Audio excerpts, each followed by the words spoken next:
Hey everybody, Captain B-Nard back here with another Wi-Fi battle. Exciting day today because, as promised, I do have the new team for you guys, which we will get into in just a second here. But our first match with that team today is going to be against Amaziah.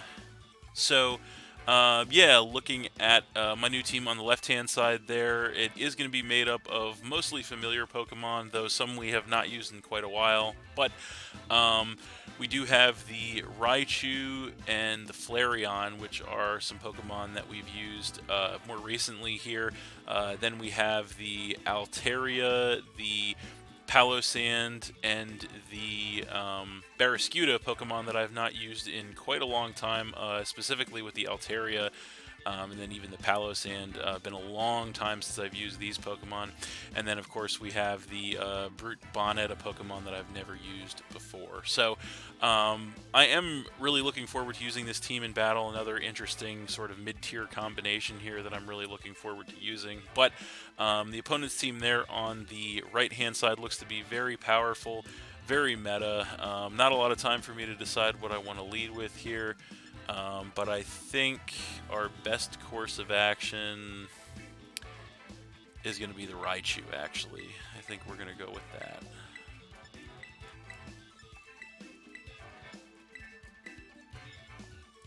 And we will see how that works out.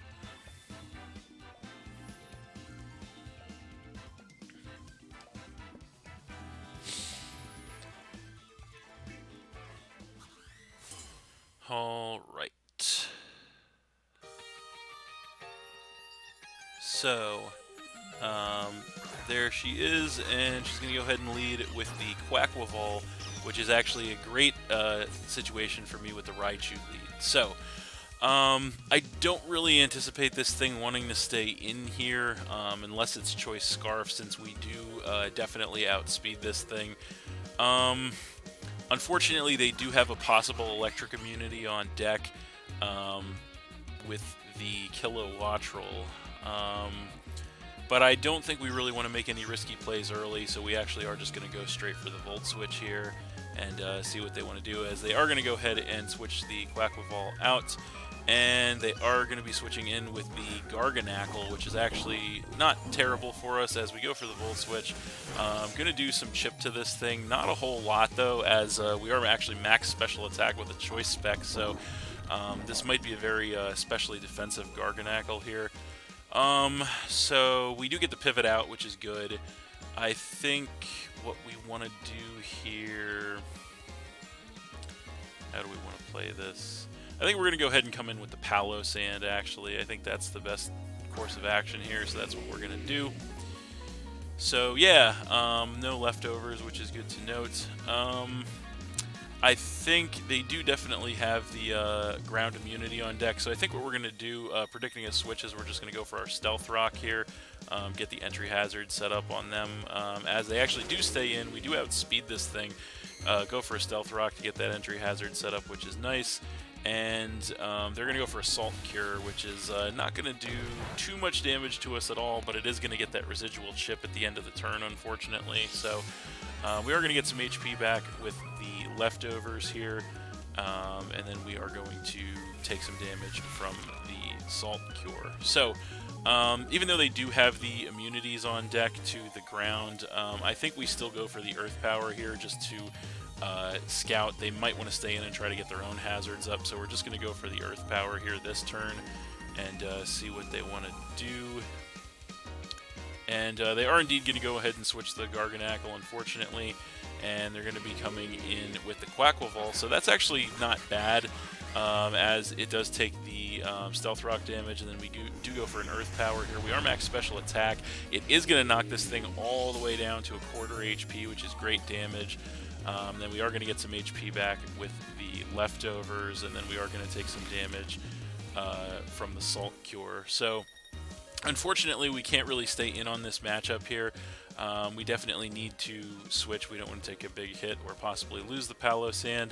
Really, the only thing we have to switch into this thing is going to be the Altaria, so that's the play that we're going to make here, as we do resist both this thing's stab moves. I don't think it would go for a fighting move since we do have the immunity with the Palossand, but we are going to switch in the Altaria, as they actually are going to go ahead and bust out the Terra. So that's kind of bad news for us. They're going to go ahead and Terrastalize and turn into a pure water type, so trying to get that extra stab damage on the water moves, which is definitely not good. I'm going to go for the Aqua Step here. It is boosted by Terra now, and that is going to do about exactly half to us, so that is a lot of damage. They do get the speed increase as well and take some damage from a Life Orb, so we should be able to take another one of those, although unfortunately they are going to be faster than us. So I think the only thing we could really do, we could bust out a Terra of our own to try and, if they do have coverage for us, to try and mitigate that, but I don't think there's a point in doing that. So I think we're actually just going to go ahead and go for the Moonblast here straight away, as they do outspeed us. They do have Ice Spinner on deck, unfortunately. And that's just going to go ahead and take our Altaria out, which is bad news. That is going to knock us down to 5. It is going to trigger this thing's Moxie to give it an attack increase, but it is also going to take some Life Orb recoil there. So the good news is that this thing really doesn't have much left in it. So knowing that, I think the best course of action here is actually going to be, I think what we want to do here, we do have a number of Pokemon with priority moves on deck to come in and finish this thing off. I think we're going to go for the, what do we do? Yeah, I think we'll go for the, we're going to go for the Flareon, actually. That's going to be the choice. So we're going to come in with Flareon, and yeah, they do not, or they do have a switch to the Quick Attack, unfortunately, but I think we just make the obvious play here and go for the Quick Attack, so that's what we're going to do. They do stay in, we go Quick Attack, and from that range it'll definitely finish the Quaquaval off and knock them down to 5. So that is a big threat out of the way, potentially, and also their Terra is used, which is good news for us, and we then are going to get poisoned from the Toxic Orb, which is going to activate our Guts, giving us a big attack boost. So that is definitely good news for us. So now she's going to go ahead and come in with the Roaring Moon, which is obviously bad news for us. Going to take the Stealth Rock damage as well as activate the Booster Energy, and then Photosynthesis is going to increase their attack. So that's bad news for sure. Now, we have a few different ways we can play this here. We could go all in on the Flareon and Terra. We are max HP on the Flareon, so we could probably take an attack from this thing from full HP. So what I'm actually going to do is we are going to go all in on the Flareon, actually. We're going to go ahead and Terrastalize into a normal type, and we're going to go for a Facade. That's what we're going to do here. So I'm going to go ahead and pop our Terra there, and we are going to Terrastalize our Flareon into a pure normal type, which of course will make us lose all of our weaknesses that we previously had as a fire type, and also give us that stab on our normal moves. This thing does outspeed us, goes for a Zen Headbutt, takes us down by over half. Thankfully we don't get flinched. We're going to go for the Facade in return. It is Terra boosted, Guts boosted, all that good stuff, and that is going to go ahead and one-shot that Roaring Moon outright and knock her down to 4, which is incredible, as we are going to take some damage from the poison. So that did work out relatively well, actually, for us, although Flareon a little worse for wear, but just kind of is what it is there. So yeah, now she's going to go ahead and come in with the Kilowattrel. So that thing is going to take some Stealth Rock damage, and so we know this thing is going to outspeed us. The question is it worth switching to save Flareon? I kind of think it actually is at this point. So I think we do have a relatively easy switch in with the Raichu, so we're just going to go ahead and do that, as we do have the resistance or immunity to both this thing's stab moves. So yeah, we're just going to go ahead and come back in with the Raichu, as this thing is going to Volt Switch, which is going to go ahead and trip our Lightning Rod to give us a special attack increase with the Raichu, which is actually incredible. That works out very well for us. And so, yeah, this thing could be Lightning Rod as well. So I think the safest thing we can do here is actually just fire off a Surf. So that's what we're going to do, as this thing does go for the switch on us, as it doesn't have any good moves for it. To us, it doesn't look like. And they are going to come in with the Arboleva. So they're going to take the Stealth Rock damage as we go for the Surf here. And Choice Spec Surf, even Lightning Rod boosted, is not going to do too much damage to this thing, unfortunately. It is going to knock it down to about 2/3, and then it gets some HP back from the grassy terrain and from the leftovers, unfortunately. So we definitely can't stay in on this matchup being choice locked into Surf, so we have to switch. The question is, what do we bring in on this thing? I think our best bet is actually going to be the... I think it's going to be the Brute Bonnet, so that's what we're going to do here. Going to switch the Brute Bonnet in here, and we'll see where that gets us. So there it is. Our own grass type to face theirs, as they go for the Earth Power, and that's not going to do too much damage to the Brute Bonnet, fortunately. And we are both going to get some grassy terrain and leftovers recovery here. That's actually going to put us back to full HP, which is pretty nice, and they're going to be back near full as well, unfortunately. So we have a little bit of a choice to make. We know this thing probably can't hit us. Unfortunately, they do have switches in to pretty much anything we go for. They do have a potential switch. But I think the only thing we can really do in this situation, we have to go for either Sucker Punch or Close Combat, and unfortunately, Close Combat's probably the better option, so we're going to go for that, as they actually do stay in. We go Close Combat, and that's just going to go ahead and destroy this thing in one shot. So that's pretty incredible. I'm not sure what they were predicting there, or over-predicting, but we do end up getting the prediction right. Take the Arboleva out and knock them down to 3, so that is incredible for us. We do take the defense drops there, but that is fine, as we will see what she wants to bring in response. It is going to be the Kilo Watch Roll again. So that thing is going to take more Stealth Rock damage, getting chipped down there. So it is actually chipped to the point that a Sucker Punch might take it out from that range. I don't know if I want to risk that or not, but it might actually be worth the risk, because the Sucker Punch, I think from that range, Sucker Punch actually can take this thing out, and that would be a pretty big menace out of the way if it did.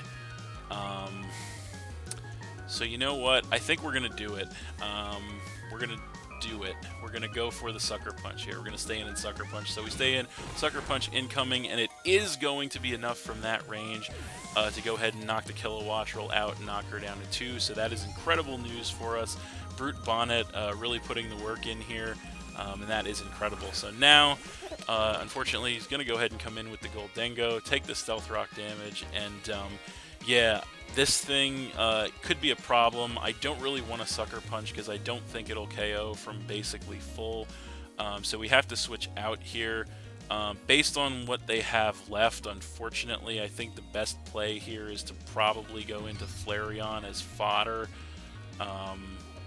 So yeah, I think that's what we're going to have to do. We have to get Brute Bonnet out at least to reset those defense drops. So I'm going to go ahead and switch back in with the Flareon, basically as fodder here. They do go for the Power Gem, which is interesting. That is actually going to knock us to 13 HP, but we actually do survive, which is incredible. We are both going to get some HP back from the grassy terrain, and then we are going to take some damage from the poison. We do survive that, as the grassy terrain is going to go away. So unfortunately, even though we did survive that, we can't hit this thing with priority because it's a ghost type, and it does outspeed us. So all we can really do is click Flare Blitz here, as it does go for the Power Gem. It might actually be choice locked into Power Gem, which would be pretty good news for us. The Power Gem is going to take out the Flareon this turn and knock us down to 3. But the good news is it looks like this thing might be choice locked, or I should say that knocks us down to 4. The good news is this thing looks like it might be choice locked, so we're actually going to have to test that theory right away here by coming in with the Palos in. So we come in with that, and so their last 2 Pokemon are both actually weak to ground, so we have no reason not to go for the Earth Power here. So that's exactly what they're going to do. They actually are not choice, unfortunately. They stay in, they go Shadow Ball, and we cannot, unfortunately, take that. So that sucks. That's going to knock our Palo Sand out and drop us to 3. So that's definitely bad news. The only good news about that is we now know that they are not choice locked, which means that we will be able to outspeed them with our faster Pokemon. So the question is, what do we want to do to try and handle this thing? And I think our best answer here, I think, is going to actually be the Raichu. So we're going to go ahead and come in with our Raichu once again here. And we know since this thing is not choice, we should outspeed it, so we're just going to go for a Choice Specs Thunderbolt straight away. They do stay in. Choice Specs Thunderbolt incoming. It only takes this thing down by about half, unfortunately. They go for a Power Gem in return, which takes us down by about half, which is fine. So this turn, there's no reason not to just go for another Thunderbolt, as they actually are going to make a switch this turn, and they're going to go ahead and switch back into the Garganacl, hoping to take a Thunderbolt a little better. They take some Stealth Rock damage on the switch in. We go Thunderbolt, and it does knock this thing down to about a quarter HP, so that is within range that I think another Thunderbolt will take it out, so we're going to go for that. And hope for the best as they do stay in. Another Thunderbolt incoming will definitely be enough from that range to take the Garganacl out and knock them down to just one Pokemon. So that is pretty incredible for us, as their last Pokemon is going to be that Goldango. We know we outspeed that thing. It takes the Stealth Rock damage, and after that little bit of extra chip from the Stealth Rock, I think the Thunderbolt should definitely take it out. So we're just going to go for it here. We know we outspeed. Next Thunderbolt incoming. And it is going to be enough to go ahead and finish that Goldango off. And that is game. Alright, so we're going to win that one 3-0 against Amaziah. But that was actually a really fun match. Pretty competitive game there, and a pretty interesting one, I thought. But yeah, pretty solid all around. And pretty fun. So, that's it. Thanks for watching again, everybody. Hope you all enjoyed. Please hit that like button, leave a comment, and or subscribe if you did enjoy, and stay tuned for more new battles in the future. So, that's it, and we'll see you next time.